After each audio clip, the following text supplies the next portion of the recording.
Buongiorno a tutti, grazie di essere qui. Io sono Francesco Maselli. Aujourd'hui, j'animerai en quelque sorte cette conférence de presse et aujourd'hui, les responsables de TELT nous communiqueront les noms des gagnants de l'appel d'offres international pour la construction du tunnel de base de la Lyon-Turin côté italien. La dernière tranche à attribuer, c'est donc un jour très important pour TELT. TELT, pour ceux qui ne le savent pas, est la société italo-française responsable de la construction et de la gestion de la section internationale de la ligne Lyon-Turin. Aujourd'hui est donc un jour important, fondamental. C'est la fin d'un voyage, le début d'un nouveau voyage, si l'on peut dire. Pour commencer, je voudrais vous présenter le président de TELT, M. Daniel Burso. Je salue tout le monde, mesdames et messieurs. Et je remercie toutes les personnes qui sont présentes avec nous cet après-midi, que vous soyez à distance, comme moi-même et Madame Radikova, ou à Rome, d'où se tient une partie de cette conférence. Notre chantier, le Lyon-Turin, est jalonné d'étapes importantes. Celle d'aujourd'hui est évidemment une de celles-ci. Elle est même particulièrement importante car le conseil d'administration de TELT vient de désigner le groupement d'entreprises qui a remporté l'appel d'offres pour le marché de travaux de la partie italienne du tunnel. Dès lors, tous les marchés de travaux d'excavation du tunnel de base auront été attribués puisque les marchés de travaux du côté français l'ont été il y a maintenant 2 ans. C'est donc bien un jalon particulièrement important que nous franchissons aujourd'hui. La section transfrontalière du Lyon-Turin, dont TELT a la responsabilité, court sur 65 km entre Saint-Jean-de-Maurienne en France et Suse en Italie. La partie la plus importante de cette section est le tunnel de base lui-même, qui, avec ses 57,5 km, sera le plus long tunnel ferroviaire bitube du monde.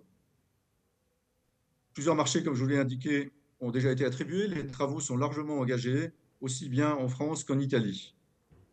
Sur les 163 km de tunnels et de galeries à creuser en tout, donc le tunnel lui-même et puis toutes les galeries, en particulier les galeries de sécurité, plus de 33 km ont déjà été excavés. Aujourd'hui, c'est donc la partie italienne du tunnel qui est concernée, faisant ainsi le lien avec les travaux que nous avons déjà entrepris à Chaumont. Au-delà de l'importance pour l'avancement de ce chantier binational, exemplaire à bien des égards, l'attribution de ce dernier marché est le fruit d'une excellente coopération entre la France et l'Italie, mais aussi avec l'Europe, qui soutient ce grand projet depuis l'origine. À ce propos, je tiens évidemment à saluer très chaleureusement Madame Radikova, qui est la coordinatrice du corridor méditerranéen à la Commission européenne et qui nous fait l'honneur de sa présence. Elle conclura d'ailleurs ce point presse. Cette coopération entre la France et l'Italie a été ancrée par plusieurs accords internationaux signés entre nos deux pays en 1996, 2001, 2012 et le dernier en date en 2015. Fin 2016, les parlements français et italiens avaient ratifié le traité international qui donnait le feu vert aux travaux définitifs de la section transfrontalière du Lyon-Turin. Cette étape avait alors permis à TELT de lancer la publication des premiers marchés publics. L'expérience de TELT dans ce domaine n'est donc plus à démontrer, chacun d'entre vous le sait. Et le soin qui a été apporté à l'appel d'offres de nous annoncer le résultat aujourd'hui le démontre une fois de plus. Ce sont en effet plusieurs années d'un travail binational qui se concrétise, depuis la phase de rédaction du cahier des charges au roadshow de présentation, de l'analyse des offres à la phase de négociation. Près de 7000 documents ont été reçus et analysés. Les offres ont été évaluées entre juin 2022 et avril 2023 par une équipe de 36 personnes au cours de 35 réunions et 32 heures de négociation avec les entreprises. Lors des évaluations, le critère économique a évidemment été associé aux critères techniques, en fonction de laquelle la qualité des solutions proposées a été évaluée. Aujourd'hui, je suis heureux que nous soyons arrivés au terme de ce long processus dans le respect du calendrier et du budget prévu. Le conseil d'administration, d'ailleurs, qui vient de s'achever, t'en est félicité.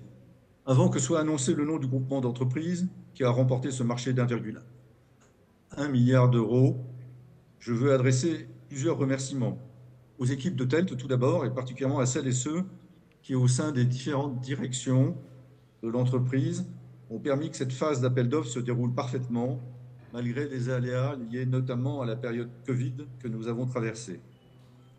Je salue aussi, j'ai également eu l'occasion de le faire au conseil d'administration et devant le ministre Salvini, je salue aussi la mémoire de notre précédent directeur général, Mario Virano, qui a tant œuvré avec constance et détermination pour l'avancement de ce magnifique chantier. Nous lui devons évidemment de le poursuivre dans les meilleures conditions possibles et de l'achever dans les délais qui sont prévus. Ce sera le meilleur hommage que nous puissions lui rendre. Je suis très heureux que son successeur, Maurizio Bufalini, reprenne le flambeau avec talent et les compétences dont il a déjà fait preuve en tant que directeur technique et directeur adjoint pour l'Italie, sans oublier évidemment les fonctions qu'il avait assurées à SDF. Je remercie la commission des contrats présidée par Jean-François Cortet pour la qualité de son travail d'analyse et l'aide indispensable qu'elle a apportée dans le bon déroulement de ce processus et tout l'éclairage qu'elle a apporté au conseil d'administration avec des questions extrêmement pertinentes. Et je remercie bien sûr l'ensemble des membres du conseil d'administration qui a voté l'approbation de ce marché à l'unanimité, dont les décisions permettent l'avancée du chantier unique de ce Lyon-Turin dans le respect de son cadre réglementaire et budgétaire. Je remercie également la CIG, la commission franco-italienne pour le Lyon-Turin, qui nous soutient avec beaucoup d'énergie et qui nous facilite énormément la tâche. Et je salue la présence parmi nous de son président, M. Foyetta, ainsi que de Mme Beau, présidente de la délégation française. Mes remerciements vont enfin à la Commission européenne, dont le soutien sans faille et l'aide financière significative permettent à ce chantier de se concrétiser chaque jour un peu plus. Avec cette section transfrontalière, dont une aide du base du Mont-Cenis est l'élément clé, c'est l'Europe des échanges qui se concrétise un peu plus grâce à ce maillon central du corridor méditerranéen du réseau RTE-T. C'est un pas supplémentaire dans la construction d'une infrastructure européenne capable de contribuer à la décarbonation du secteur des transports, évidemment à la protection de notre environnement. Il y a des échanges économiques vertueux. Je voudrais juste signaler que le récent éboulement dans la vallée de la Maurienne montre évidemment l'intérêt de réaliser des tunnels de plaine comme celui que nous sommes en train de réaliser. Maintenant, je vous sens impatient de connaître le nom du groupement d'entreprises qui a remporté ce marché. Je laisse le soin au directeur général de TELT de vous l'annoncer dans quelques instants et de vous donner également quelques grandes lignes techniques de la manière dont ce marché va se réaliser. Je vous remercie beaucoup pour votre attention.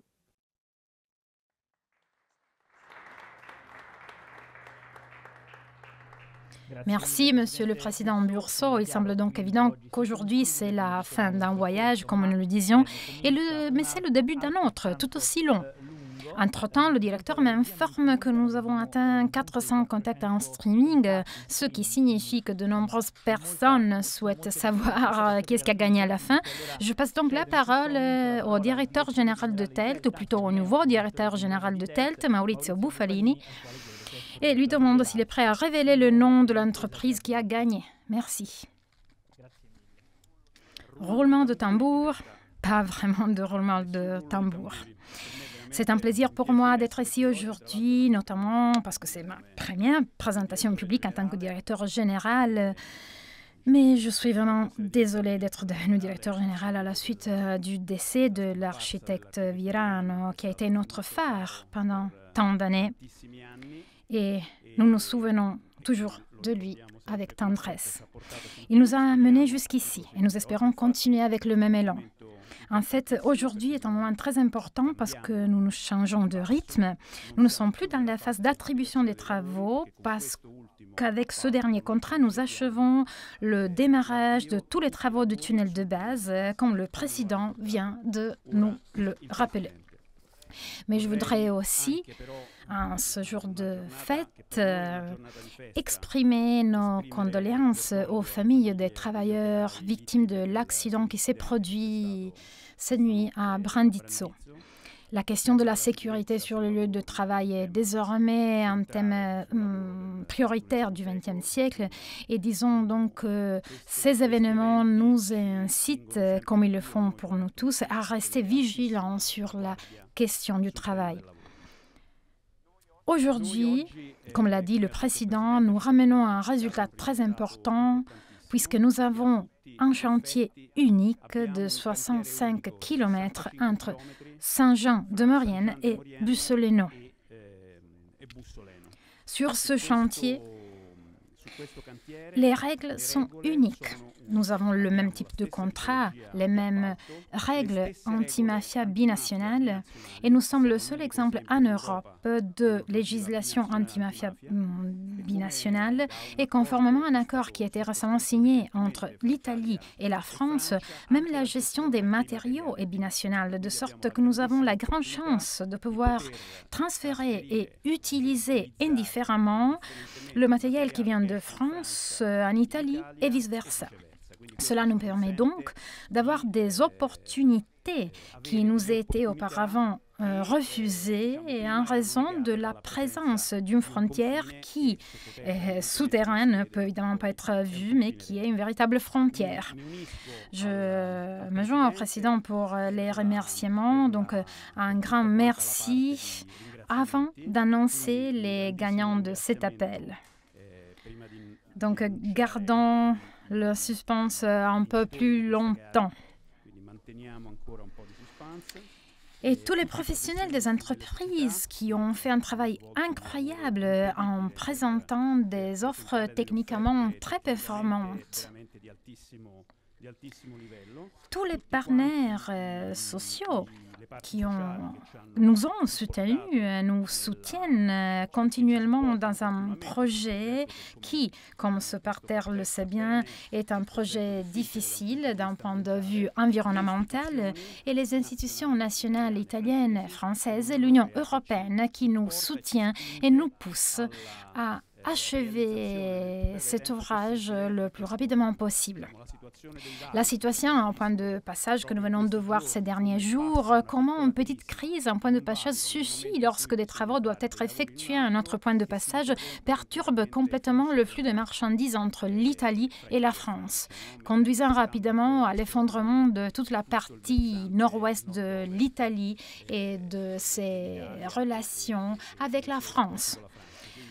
C'est pourquoi nous nous sentons de plus en plus responsables d'achever ces travaux le plus rapidement possible, de manière sûre et efficace, et d'assurer des connexions importantes et structurées, dignes du niveau millénaire que nous venons d'entamer.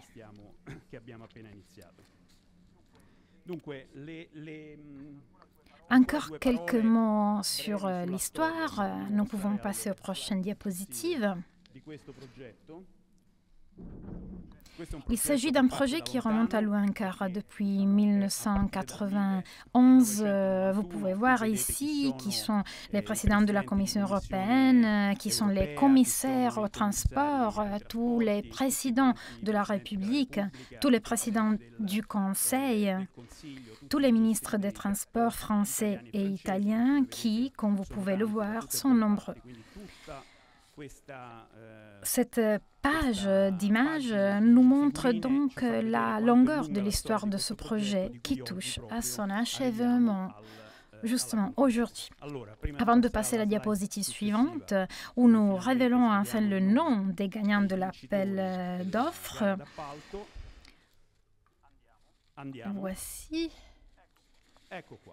Voici les vainqueurs de l'appel d'offres pour la construction du chantier 3-4 et l'excavation du tunnel de base en Italie, le groupement d'entreprises entre Itinera Ghella, qui est une entreprise italienne, et SPI Batignolles, qui est une entreprise française. En attendant, j'adresse mes plus vives félicitations aux entreprises. Je les félicite pour l'énorme travail qu'elles ont accompli dans la préparation de ce dossier, qui était évidemment très complexe.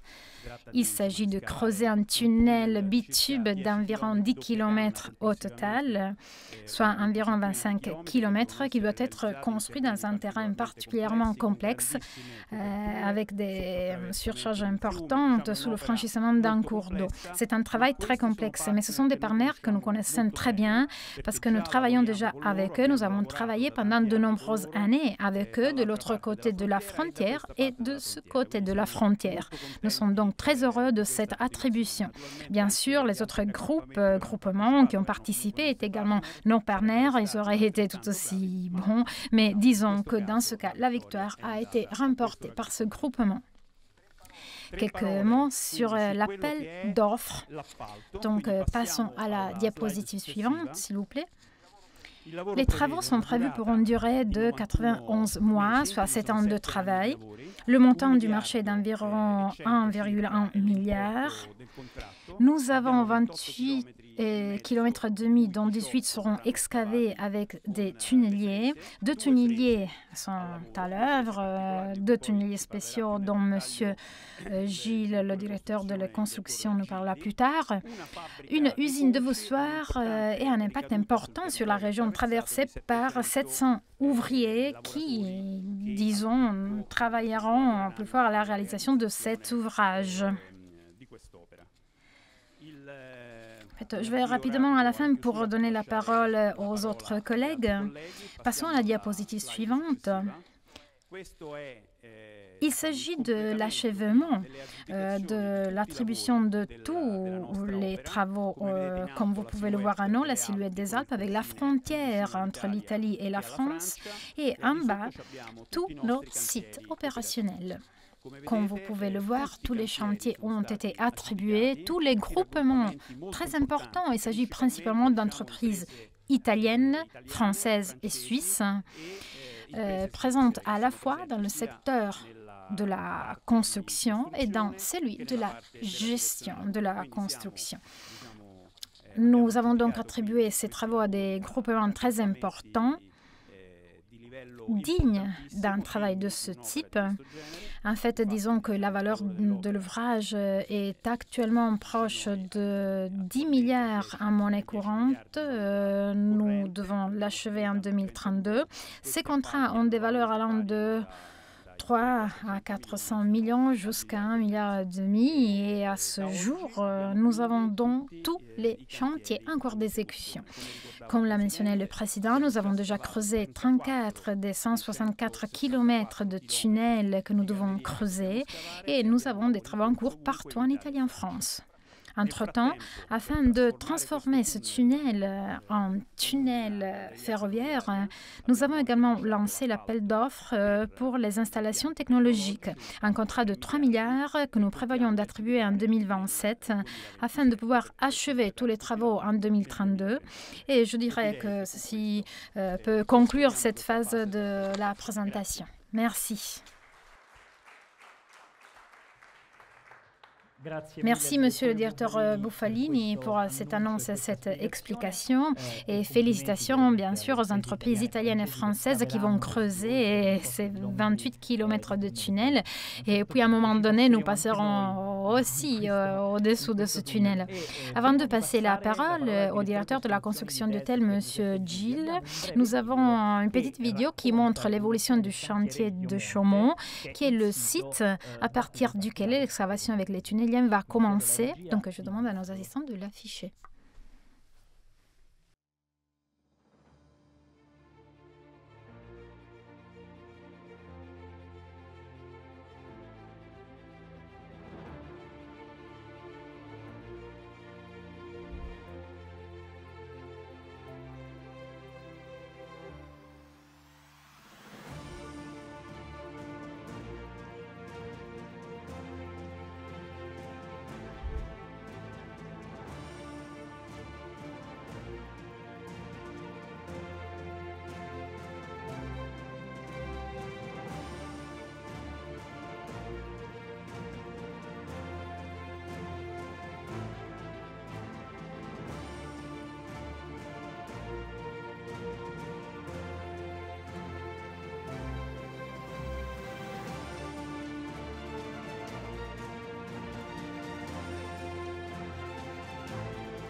Nous voilà, merci pour cette vidéo. C'est le directeur de la construction de TELT, Gilly.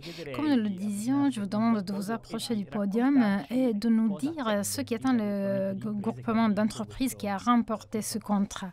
Que doivent-elles faire? Bonjour à tous. Je dois dire qu'il s'agit d'une tâche particulièrement difficile, celle de construire ces kilomètres en souterrain.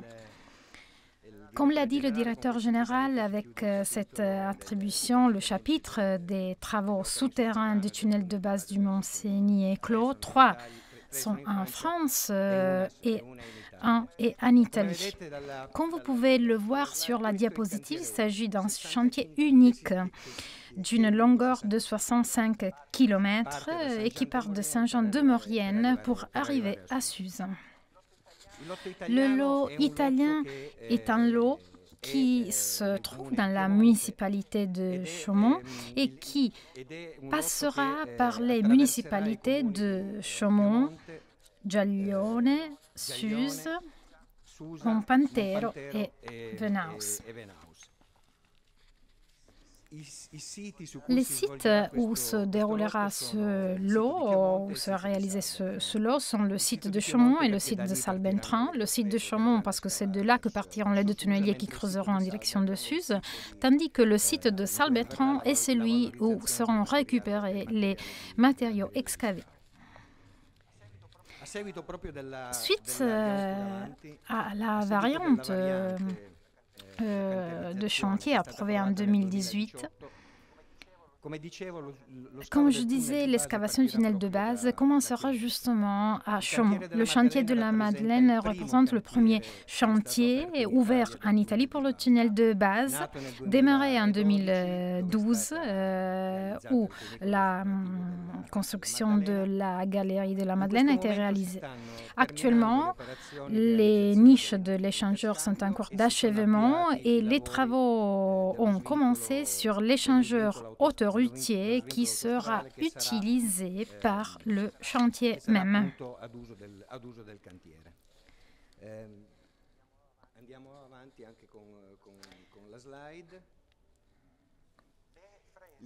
Les tunneliers qui seront utilisés sont des tunneliers bimodales qui ont des caractéristiques spéciales parce qu'ils devront creuser une première partie dans la roche et ensuite traverser un terrain incohérent dans la Val Cenischia, dans la nappe phréatique.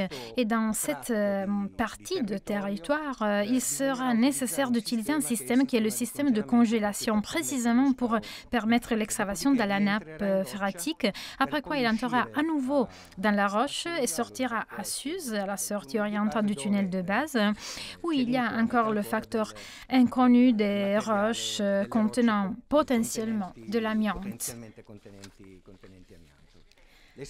Les défis techniques sont très importants, comme je l'ai déjà dit. Une excavation à un niveau de recouvrement très élevé, 1800 mètres. En fait, quand nous avons fait la galerie de la Madeleine, nous avons rencontré des températures très élevées, de plus de 42 degrés, avec un taux d'humidité de presque 100%. Donc aussi du point de vue du travail et des ouvriers eux-mêmes, il s'agit de défis majeurs. Comme je le disais, ils devront creuser sous la nappe phréatique, donc avec des tunneliers imperméabilisés, mais plutôt que le tunnelier qui sera imperméabilisé, ce sera le sol qui ne permettra pas à l'eau de passer. Donc 6 formations différentes seront traversées. 6 formations géologiques, notamment. Le premier tunnelier sera installé à l'extérieur, c'est-à-dire sur la plateforme de la Madeleine en 2025, et réalisera dans une première partie la descenderie de la Madeleine, Madeleine 2, pour atteindre la hauteur du tunnel de base. Il creusera ensuite en direction de Suse, le tunnel de base, sur environ 7,4 km. Le deuxième tunnelier sera installé en 2027 en souterrain et creusera environ 10,5 km en direction de Suse. Comme l'a dit M. Buffalini tout à l'heure, le contrat prévoit 91 mois de travaux, 1 milliard d'euros pour réaliser ces travaux, 26 km d'excavation avec 700 ouvriers. Et il y a ces 2 tunneliers qui sont 2 tunneliers particulièrement importants d'un point de vue technologique.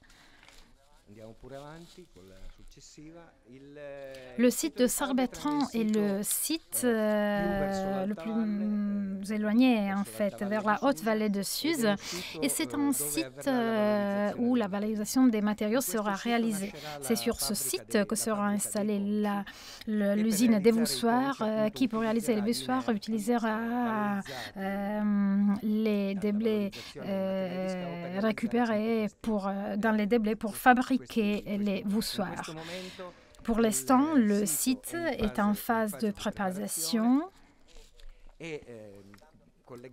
et en lien avec cela, d'ici la fin de l'année, des contrats seront attribués pour la valorisation côté France et valorisation côté Italie. Comme l'a également précisé le directeur général, étant donné qu'il s'agit d'un chantier unique, il y aura précisément une gestion unique des matériaux d'excavation et un accord entre Italie et France a été approuvé par la commission intergouvernementale précisément pour permettre une gestion optimisée entre les 2 côtés de la frontière des matériaux d'excavation. La zone concernée par le site de Sarbetran est une zone de 11 800 mètres carrés. Il y aura une zone de stockage des voussoirs avec une capacité d'environ 210 anneaux, une capacité de production d'environ 10 anneaux par jour, une capacité de production maximale de 15 anneaux par jour, donc 105 voussoirs par jour, et une production moyenne avec un travail en 2 équipes par jour, en 30 personnes par équipe, la production maximale avec un travail en continu sur 24 heures et 3 équipes. Comme vous pouvez le constater, il s'agit d'un engagement important de la part de l'entreprise pour mener à bien ce travail et je souhaite bonne chance aux entreprises pour le mener à bien.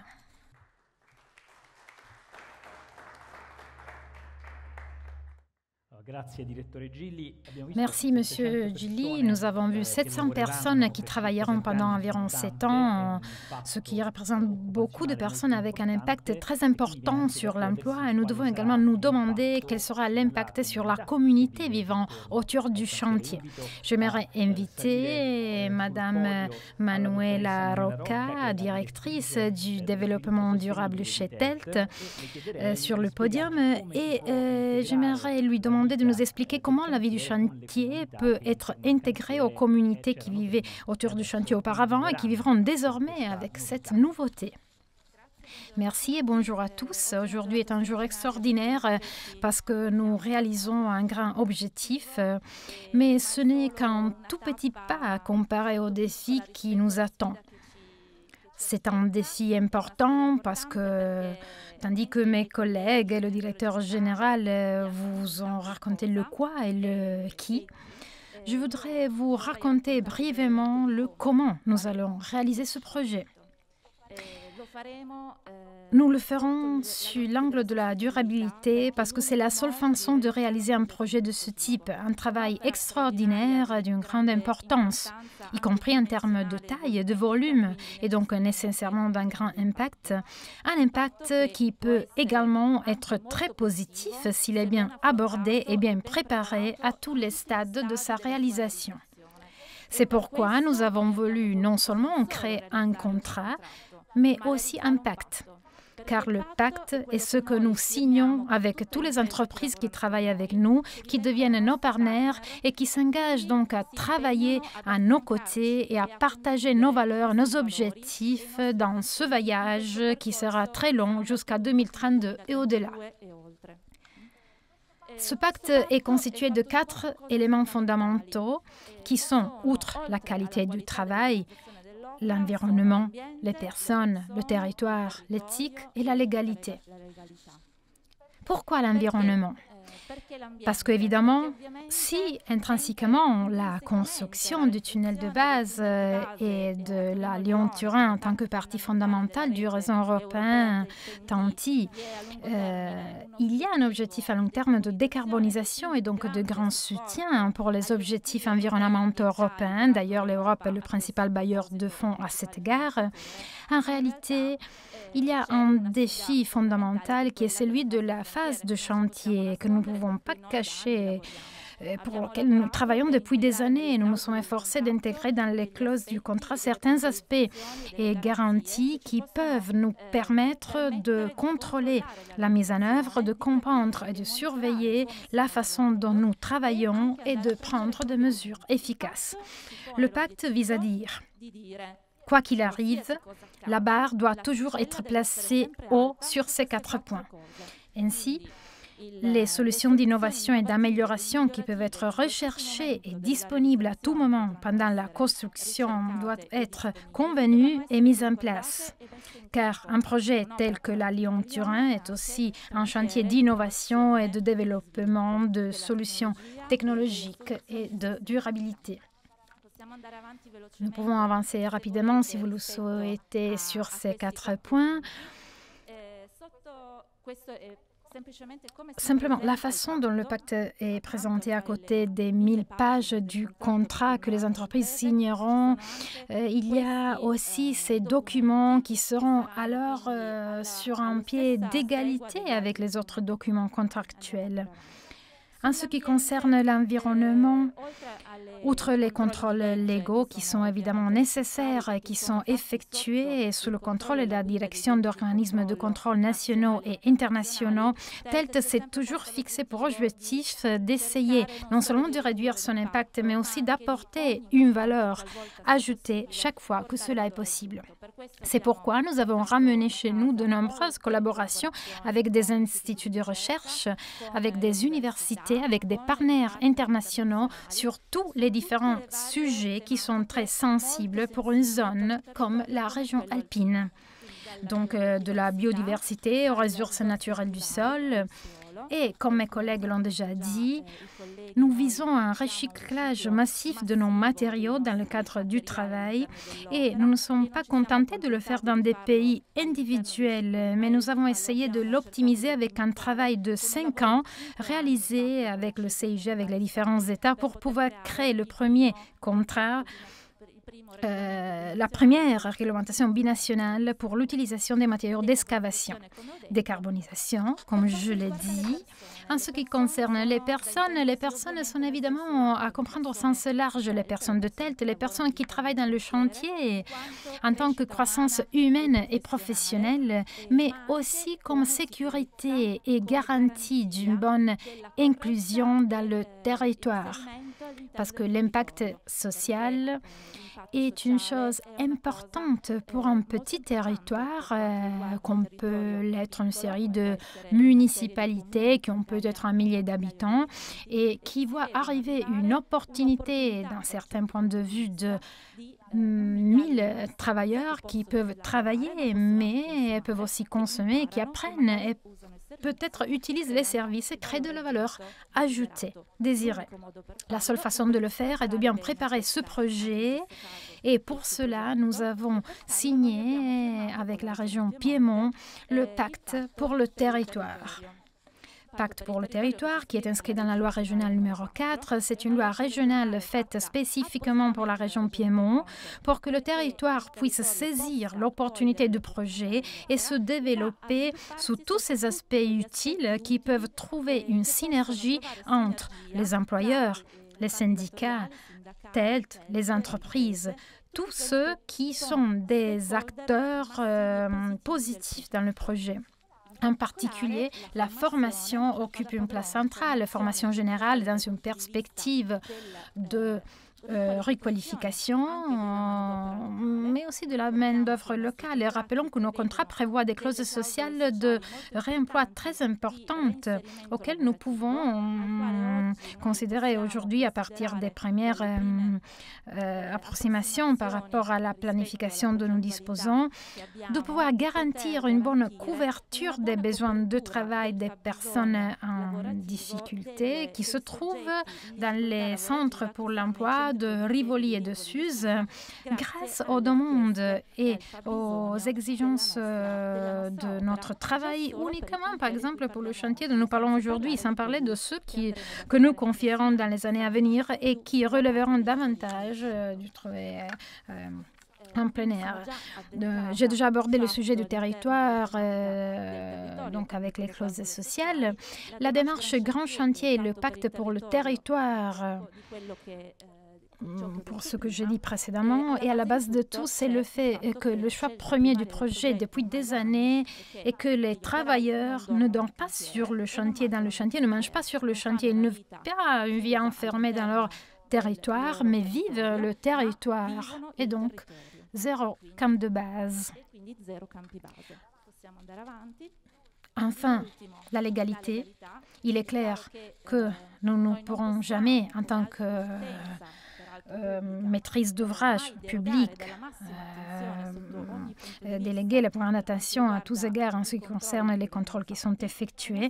Nos contrôles sont extrêmement importants et rigoureux, à tel point que nous avons également créé un protocole binational ad hoc qui applique la loi anti-mafia sur l'ensemble du territoire et une whitelist dédiée uniquement à notre projet sur laquelle des milliers d'entreprises ont déjà été enregistrées, y compris certaines que ne sont pas italiennes. En fait, la plupart d'entre elles ne sont pas italiennes.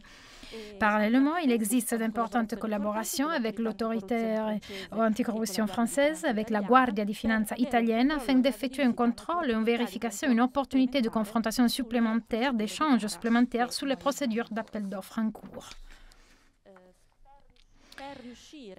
Afin de pouvoir non seulement souhaiter que nous soyons durables, mais aussi de comprendre si c'est vrai, nous procédons à la certification Vision. Nous avons lancé en fait ce défi à nos entreprises.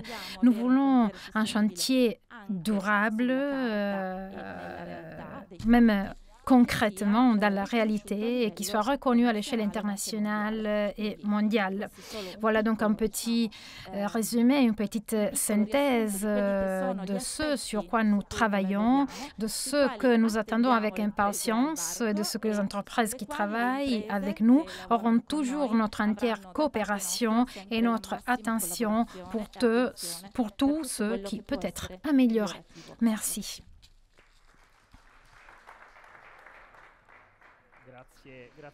Merci, Madame Rocca. Il y a vraiment beaucoup de défis que nous devons relever et tout cela n'aurait pas été possible sans l'Europe et l'Union européenne.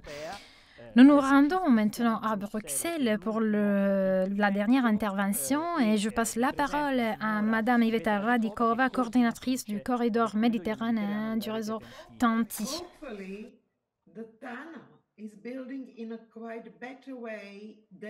Espérons que tout ira pour le mieux. Apparemment, c'est comme ça. Je suis désolée, mais au début, il y a eu des problèmes technologiques. On entendait toutes les langues ensemble, donc on a eu du mal à bien comprendre, au moins, en fait, pour ce qui me concerne. La vie est compliquée, on le sait bien. Une chose absolument importante à dire avant de commencer, je ne peux pas m'exempter. Sur la ligne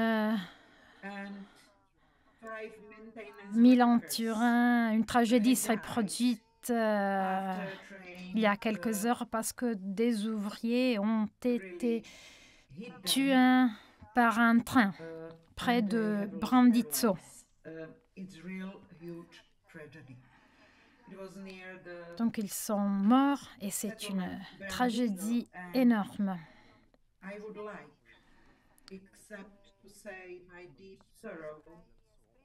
Je tiens donc à exprimer mes condoléances à toutes les familles et à leurs proches, à leurs amis.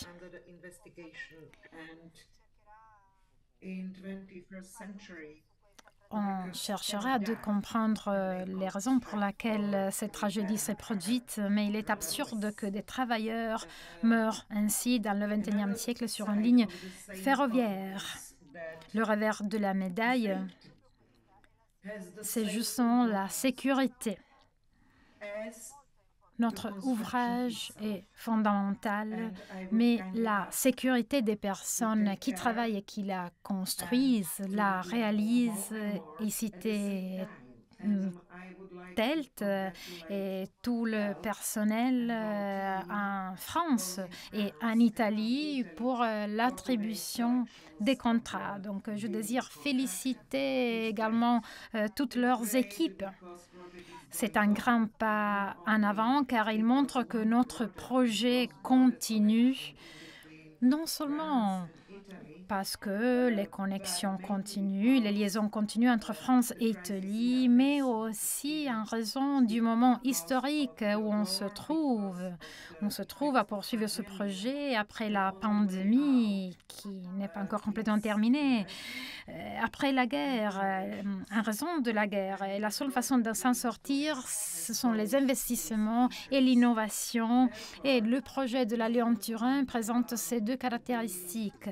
Donc, il ne s'agit pas seulement de travaux, d'ouvrages, de construction, mais peut-être de reconstruction de notre Europe, tout en absorbant les effets négatifs de la condition où on se trouve aujourd'hui. Je désire donc vraiment féliciter TELT et tout le personnel. Je ne vais pas répéter les faits et l'histoire, mais permettez-moi de dire que si quelque chose est stable, le soutien de l'Europe le sera également.